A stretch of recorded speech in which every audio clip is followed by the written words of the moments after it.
दोस्तों आज की वीडियो में हम पढ़ेंगे कॉन्फॉर्मल ट्रांसफॉर्मेशन में जो फिक्स्ड पॉइंट होते हैं या फिर इनवेरिएंट पॉइंट होते हैं, ठीक है, उनको पढ़ेंगे और फिर जानेंगे उसकी नॉर्मल फॉर्म कैसे निकाली जाती है। तो चलिए फिर शुरू करते हैं।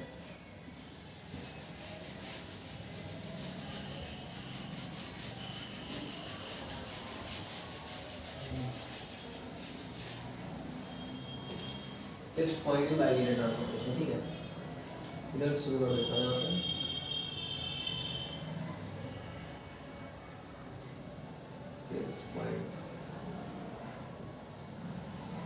देखिए बाइलिनियर ट्रांसफॉर्मेशन जो है उसके फिक्स्ड पॉइंट कैसे निकाले जाते हैं। जैसे कि हमें कोई भी ट्रांसफॉर्मेशन दी है किसी फॉर्म की, जैसे कि दिया है W इक्वल टू, जैसे कि हम जानते हैं कि जनरल फॉर्म क्या होती है। जनरल फॉर्म ये होती है कि W इक्वल टू होता है हमारा बाइलिनियर ट्रांसफॉर्मेशन जब हम देखते हैं तो यही होता है कि W equal to AZ plus B upon CZ plus D, ठीक है।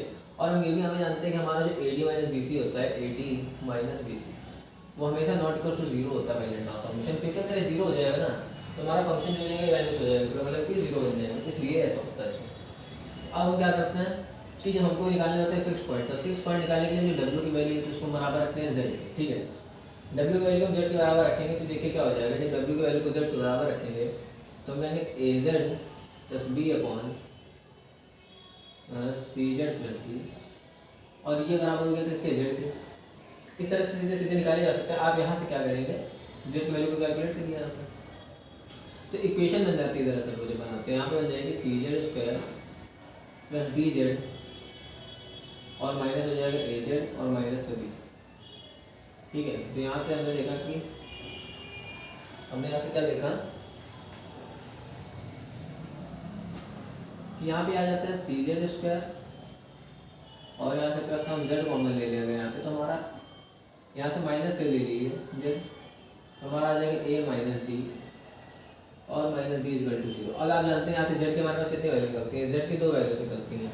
अब Z की जैसे कि हम जानते हैं कि उसकी मतलब डबल पावर के पॉलिनोमियल इक्वेशन है, इसमें 2 पावर है, इसकी तो यहाँ पे 2 Z की वैल्यू मिलेंगी। इसके फार्मूला हमारा होता है माइनस की B वाला लगा देंगे, तो माइनस की B लगाएंगे तो यहाँ आ जाएगा माइनस का B, यानी कि A माइनस D आएगा ये, ठीक है। यहाँ पर आ जाएगा A minus D plus minus under root B square, मतलब कि A माइनस D का स्क्वायर और माइनस 4AC, तो माइनस माइनस प्लस और इधर इतना 4BC आ जाएगा अपॉन 2A अपॉन 2C। अब ये हमारे Z की जो दो वैल्यूज आती हैं इन्हीं को हम क्या बोलते हैं, इनको जो Z की दो वैल्यूज आ रही है इन्हीं को हम बोलते हैं फिक्स पॉइंट, ठीक है। तो इस तरह से हमारे क्या जाते हैं, यहाँ पे दो फिक्स पॉइंट मिल जाते हैं। अब वहाँ पे ये चीज़ बोलता है कि अगर देखो सीधी सी बात है, अगर यहाँ पे क्या करते हैं जो हमारा A माइनस D का स्क्वायर प्लस 4BC, इसको अगर जीरो रखते हैं तो हमें प्लस माइनस में वैल्यू नहीं आएगी, फिर सीधे हमारी जो वैल्यू आएगी Z equal to A minus D upon 2C, यानी कि 1 वैल्यू मिलेगी। तो वहाँ पे सिर्फ एक ही फिक्स पॉइंट होगा।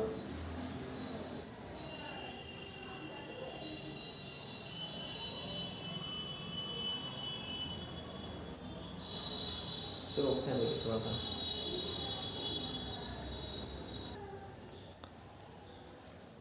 तो देखिए हम यहाँ पे ये कह रहे हैं कि जैसे कि हमने यहाँ पे दो फिक्स पॉइंट निकाले, ठीक है। इसमें क्या हो जाएगा, हमने जब दो फिक्स पॉइंट निकलेंगे यहाँ से, ठीक है, यहाँ से दो हमारे फिक्स पॉइंट निकलेंगे, लेकिन अगर हम यहाँ पे A माइनस D का स्क्वायर पर 4BC को जीरो कर दें तो हमारे पास एक फिक्स पॉइंट आ जाएगा, सिंपल सी बात है। अब देखो हम आपको कुछ केसेस लेने रहते हैं, जैसे अब हम इसके पहले नॉर्मल फॉर्म निकालने की कोशिश करते हैं। हमने यहाँ से हमारे पास अगर क्या होता है कि अगर हमारे पास दो फिक्स पॉइंट आ रहे हैं, ठीक है, तो नॉर्मल फॉर्म क्या होगी, और अगर एक आ रहा है तो नॉर्मल फॉर्म क्या होगी। हम पहला केस लेते हैं कि जब हमारे पास क्या आ रहा है, पहला केस होता है हमारे पास अगर दो फिक्स पॉइंट आ रहे हैं P और Q, मान लो कि 2 फिक्स पॉइंट है, 2 इनवेरिएंट पॉइंट्स हैं, इनवेरिएंट पॉइंट। अगर P और Q दो इनवेरिएंट पॉइंट है तो इस केस में इसकी नॉर्मल फॉर्म क्या होगी। इस केस में देखिए क्या हो जाएगी, नॉर्मल फॉर्म जो होती है वो होती है W minus P upon W minus Q equal to K और Z minus P upon Z minus Q। इसको जल्दी जल्दी कर देते हैं, ठीक है। ये हो जाती है नॉर्मल फॉर्म, इसको आपको ज़्यादा समस्या याद करना है, याद करने की कुछ नहीं। W minus P upon W minus Q equal to K Z minus P upon Z minus Q। इसी तरह से अगर हमें तो सिर्फ एक फिक्स पॉइंट मिलता है, हमें तो एक कोई फिक्स पॉइंट P मिल जाता है, ठीक है। अगर कह रहा है P is only fix point, अगर P ओनली फिक्स पॉइंट हो यानी कि इनवैलिड पॉइंट बोलते हैं इसको, ठीक है। तो हम कहते हैं हमारे पास देखो क्या हो जाएगा, 1 upon W minus P is equal to 1 upon, एक second, 1 upon W minus P is equal to 1 upon Z minus P plus K, अब देखो हमने कहा ऐसा होता है, अब हम क्या करते हैं, अब हमें क्या बताना होता है, जैसे बाइलिनियर ट्रांसफॉर्मेशन ये भी पूछ लेता है कि हमारा जो बाइलिनियर ट्रांसफॉर्मेशन है वो के की जो वैल्यू आती है, ठीक है, यहाँ पे जो के की वैल्यू आती है उसके अकॉर्डिंग हमें बताना रहता है कि बाइलिनियर ट्रांसफॉर्मेशन कैसा है, मतलब कि पैराबोलिक है कि हाइपरबोलिक है, एलिप्टिक है या फिर सर्कुलर है। और एक आता है लास्ट में आता है लॉक्सोट्रोपिक आता है, तो उसको हम उसके आधार पर बताएंगे के की वैल्यू के आधार पर, ठीक है, मतलब किस प्रकार से है। तो देखो वहाँ पे हमारे पास 4 केस बनते हैं। पहला केस हमारा क्या बनता है,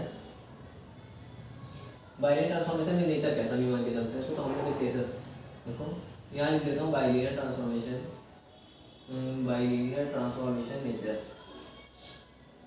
ट्रांसफॉर्मेशन का नेचर अगर हमको बताना है कि उसकी प्रकृति कैसे, मतलब क्या बना रहा है, तो देखते हैं हमने जब पहला केस होगा, ठीक है, तो पहले केस में जब हम कहते हैं कि क्या हो जाए जो हमारा बाइलिनियर ट्रांसफॉर्मेशन, ठीक है, हमने ये नॉर्मल फॉर्म निकाली और नॉर्मल फॉर्म निकालने के बाद जो हमारी के की वैल्यू अगर आ जाती है ग्रेटर देन 0, के अगर ग्रेटर देन 0 हो जाता है बाइलिनियर ट्रांसफॉर्मेशन में, ठीक है, अगर वहाँ पे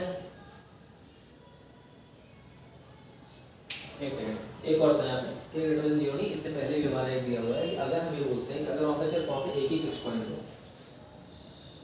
कह रहा है जो सिंपल है वही वाला है कि if only one fix point मिले, वन फिक्स पॉइंट, ठीक है, मिल जाता हमें, देन तो हम बोलते हैं कि जो ट्रांसफॉर्मेशन है पैराबोलिक है। अगर हमें सिर्फ एक ही मिल रहा है तो हम बोलते हैं कि देन जो हमारा ट्रांसफॉर्मेशन हो जाएगा, बाइलिनियर ट्रांसफॉर्मेशन जो भी हो पैराबोलिक होगा, ये हमारा होगा पैराबोलिक इस केस में। दूसरा हमारा केस है अगर वहाँ पर हमें क्या मिल रहा है, 2 फिक्स पॉइंट मिलने पहली बात तो, और के की जो वैल्यू आ रही है निकाल लें तो वहाँ से कितनी आ जाएगी, ग्रेटर देन 0 आ जाए। हमने अगर 2 फिक्स पॉइंट होंगे इसमें, देखो इसमें क्या होगा, 2 फिक्स पॉइंट मिलेंगे और जब वहाँ से आप के की वैल्यू निकालेंगे, अब के की वैल्यू को जब यहाँ पे 1 फिक्स पॉइंट मिलेगा, ठीक है, तो हमें मतलब ही नहीं, हमने सीधे सीधे ट्रांसफॉर्मेशन में पैराबोलिक हो जाता है। जब हमारे पास 2 फिक्स पॉइंट आते हैं तो वहाँ से के की वैल्यू चेक करते हैं क्या आ रही है। अब के की वैल्यू चेक करने के लिए 2 फिक्स पॉइंट के लिए फॉर्मूला लगा लें, तो 2 फिक्स पॉइंट आते हैं तो हमने कहा जो हमारा ट्रांसफॉर्मेशन होगा, और साथ ही साथ यहाँ पे के क्या होना चाहिए, यहाँ पे लिख देता हूँ के ग्रेटर देन 0, ठीक है, 2 फिक्स पॉइंट में के ग्रेटर देन 0 है, हमारा जो ट्रांसफॉर्मेशन हो जाएगा वो हमारा हो जाएगा हाइपरबोलिक, ठीक है। अब तीसरे का आता है, अगर तो तीसरे केस में क्या होता है कि हमारे पास क्या हो, 2 फिक्स पॉइंट मिले, 2 फिक्स पॉइंट मिले और साथ ही साथ जो हमारी के की वैल्यू आ रही है, के इक्वल टू हो जाए कितना, e की पावर आई अल्फा, ठीक है, के इक्वल टू e की पावर आई अल्फा। इसके बाद में समझेंगे क्या होता है, तो हमारा जो ट्रांसफॉर्मेशन होता है वो एलिप्टिक होता है, एलिप्टिक, ठीक है। अब के इक्वल टू e की पावर आई अल्फा में हम कहते हैं, देखो सीधी सी बात है, के इक्वल टू e की पावर आई अल्फा का मतलब है कि वहाँ पे जैसे कि हमने कहा ये आ गया कि e की पावर आई, और यहाँ पे सीधी बात है अल्फा जो होता है वो नॉट इक्वल टू 0 होना चाहिए, क्योंकि अल्फा 0 हो जाएगा तो भैया के की वैल्यू तो 1 हो गई ना, उससे कोई मतलब ही नहीं है कि के इक्वल टू 1 तो सर्किल बन जाएगा जैसे बिल्कुल। अब देखो हमने कहा e की पावर आई अल्फा, अल्फा की वैल्यू ले लो, मान लिया हमने पाई बाई 4 ले ली, तो देखो क्या बनेगा, cos pi by 4 plus sin pi by 4 होता है, ठीक है, e की पावर आई अल्फा इसके लिए हम लिखना है cos pi by 4 sin pi by 4 ये बन जाएगा 1/2, और e की पावर आई का 10, ये रूल होता है जैसे यहाँ पे cos पाई बाई 4 की वैल्यू, हाँ cos पता है, ठीक है, 1/2 और sin पाई बाई 4 की वैल्यू देखिए तो 1/2 आ जाएगा। इस प्रकार से आ जाएगा कि 1 माइनस 1 प्लस आई अपॉन रूट 2 आ जाएगा, इस तरह से अगर आ जाए। अब देखो फिलहाल ये हम लिखने की जरूरत नहीं है, फिलहाल इसे समझने के लिए बनाते हैं। इस तरह से अगर आ जाए ट्रांसफॉर्मेशन की आगे जो वैल्यू आती है वो इस प्रकार की आ जाए तो हम कहेंगे यहाँ पे इलेक्ट्रिक बन जाएगा। अब देखो चौथा हमारा क्या होता है, चौथा केस होता है कि हमने कहा 2 फिक्स पॉइंट मिले, 2 फिक्स पॉइंट मिले और साथ ही में हमारी जो के की वैल्यू आ रही हो वो आ रही हो ए,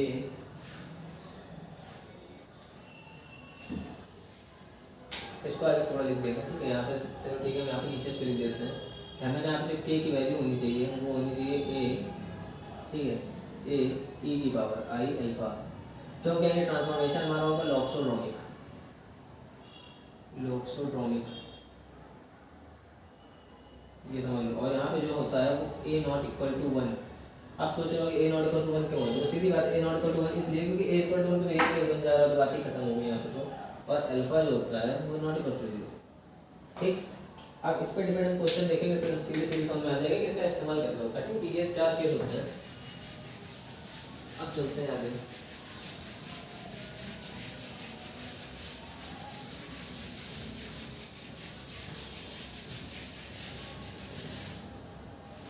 तो देखो एग्जांपल लेते हैं, जैसे कि हमारे पास पहला एग्जांपल जो हम ले लेते हैं, सिंपल चलेंगे बिल्कुल ताकि जल्दी हो जाए।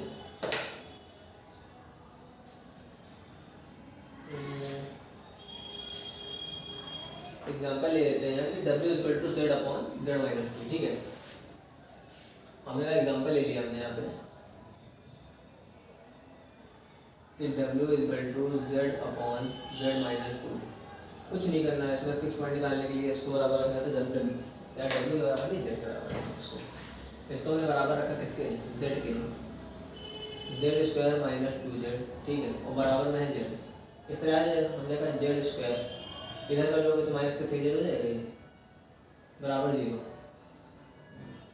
बराबर 0। ठीक है, यहाँ से z माइनस 3 बराबर 0। देखो क्या मिल रहा है, z माइनस 3। देखो कैलकुलेशन ठीक है ना, यहाँ पर हमने किया z स्क्वायर माइनस 2z। ठीक है, दो बराबर z से इधर माइनस हो गया। ठीक है, z माइनस 3 हो गया। हमने कहा z के में दो वैल्यू मिल जा रही है, कौन सी, हमने कहा z इक्वल टू 0 और comma 3। z equal to 0 comma 3 दो वैल्यू मिल रही है। अब टू फिक्स पॉइंट आ गया, तो अब हम क्या करेंगे, z इक्वल टू 0 कॉमा 3 दो फिक्स पॉइंट आ गए, हम कौन से लगाएंगे, हम लगाएंगे ये वाली। हम इसका इस्तेमाल कर लेते हैं और देखते हैं कि वैल्यू क्या आ रही है।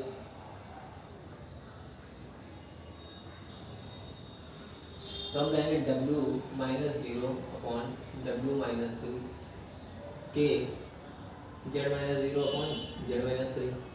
बहुत सिंपल है। ठीक है, अब देखो क्या हो जाएगा, ये हो जाएगा w upon w minus 3 equal to K z upon z minus 3। अब यहाँ से देखो थोड़ा दिमाग लगाना पड़ेगा, हमको क्या करना पड़ेगा ना, इस फंक्शन से कहाँ से, यहाँ से वैल्यू निकालेंगे वैसे w की, और w माइनस 3 की वैल्यू हम यहाँ से उठा के रखेंगे फंक्शन में। ठीक है, और तब हमारी जो k की वैल्यू होगी वो यहाँ से आ जाएगी। इतना बात समझ में आ गया कि यहाँ से जो w अपॉन w माइनस 3 की वैल्यू है, ये तुम्हारी जो वैल्यू होगी यहाँ से है, कहाँ से, ये जो z की वैल्यू, यहाँ पर जो w की वैल्यू थी उस पर निकालेंगे। तो देखो सिंपल w की वैल्यू पहले रख लेते हैं कि z अपॉन z माइनस 2 हो गई, और w माइनस 3 की वैल्यू यहीं से रख लो ऐसे, z upon z minus 2 minus 3। इसको इस तरह रख के इसको सॉल्व करने की कोशिश करो, z upon z minus 3। z minus 2 से z माइनस 2 कैसे कैंसिल आउट होगा, तो हम देखते हैं इसको कैसे लिख सकते हैं। हमने अगर इसको ऐसे लिख देते हैं, हमने तो कैंसिल आउट डायरेक्ट कर रहा हूँ मैं यहाँ से, तो हो जाएगा। तो ये बचेगा कितना, z और माइनस z माइनस, और जब यहाँ कराएंगे तो कितना आएगा 3z और माइनस माइनस प्लस हो जाएगा यहाँ पे, और कितना 6 आ जाएगा, ये तो आएगा माइनस का 3z और हाँ ठीक है प्लस का 6, और बराबर आ गया कितना k z upon z minus 3। अब देखो 3z माइनस कितना हो गया 2z हो गया, तो माइनस का 2z प्लस 6। अब देखो यहाँ से अगर मैं माइनस का 2 कॉमन ले ले रहा हूँ, ठीक है, ध्यान से देखो, एक सेकंड, हम इसको ऐसे कॉमन ले लेते हैं, माइनस का जब 2 कॉमन लेंगे तो z माइनस 3 आ जाएगा। ठीक है, यहाँ से हमने नीचे जब माइनस का 2 कॉमन लिया तो यहाँ गया कितना z माइनस 3 आ गया, और यहाँ आ गया कितना k और z upon z minus 3। z minus 3 से z माइनस 3 तो पूरा कैंसिल आउट हो जाएगा, तो k की वैल्यू आई माइनस का 1/2, यहाँ से k की वैल्यू आ गई माइनस का 1/2। अब तुम सोच रहे ऐसे k की वैल्यू कहीं दी नहीं है, अब सोचो जरा दिमाग लगाओ कि k की वैल्यू माइनस का 1/2 आई, ये किस तरह की फॉर्म है, k की वैल्यू माइनस का 1/2 किस तरह की फॉर्म है, दिमाग लगाओ। तो हम देखो बताएंगे कैसे होगा ये, k इक्वल टू मेरा आया है माइनस का 1/2, जरा इसमें वैल्यू 1/2 को अलग करो क्योंकि 1/2 तो हमारा a का काम करेगा, यहाँ पे a नॉट इक्वल टू 0 है। ठीक है, तो हमने कहा 1/2 इधर कर लो, और इसको लिखो कितना, अरे यार ये नहीं लिखना, इसको माइनस, इसको 1 लिखना है, और 1 को हम e के फॉर्म में लिखेंगे। ठीक है, माइनस का 1 हो गया। अब तुम बताओ e को किस पास, मतलब कि e क्या वैल्यू लेते हैं, मतलब कि e की किस प्रकार से वो लेते हैं, पाई में जब लेते हैं ना तो e की पावर आई और क्या ले लेते हो माइनस होना जाए, तो हम जानते हैं पाई ले सकते हैं, बिल्कुल ले सकते हैं। ई की पावर आई पाई का मतलब कितना होता है, कॉस थीटा प्लस आई साइन थीटा, कॉस पाई और प्लस आई साइन पाई, और साइन पाई की वैल्यू तो जीरो हो जाती है साइन -180 की वैल्यू, और जो उसकी कॉस 180 की होती है वो होती है -1, ठीक है, जितना हमें याद है वो तो ये होता है। तो हम इसको लिखते हैं 1/2 ई की पावर आई पाई, ठीक है। काम बन गया मेरा। अब देखिए किस तरह की फॉर्म दिखाई दे रही है, हमको साफ साफ दिखाई दे रही होगी ये वाली फॉर्म, नहीं ये कहाँ है, ये वाली फॉर्म दिखाई दे रही है लास्ट वाली, ठीक है। चौथे नंबर में जो हमने लिया था हमें लॉक्सोड्रोमी का केस बनना है जहाँ पे ए नॉट इक्वल टू 0 है, ए नॉट इक्वल टू 0 है, मतलब ए नॉट इक्वल टू 1 है, और हमारा जो अल्फा है वो नॉट इक्वल्स टू 0 है, ठीक है। तो हमारा जो यहाँ से हमने देखा कि हमारा जो केस बन गया वो किसका बन गया, केस हमारा बन गया लॉक्सोड्रोमी का, ठीक है। तो अब देख लेते हैं ऐसा बनाएंगे, ऐसा तो यही बनना चाहिए। तो ठीक है, एक केस हमारा लॉक्सोड्रोमी का बनना है, इस प्रकार से इस तरह के क्वेश्चन कर सकते हैं। अगर वीडियो बढ़िया लगी हो तो फिर लाइक सब्सक्राइब कर दो, बस बहुत अच्छा है इसके लिए।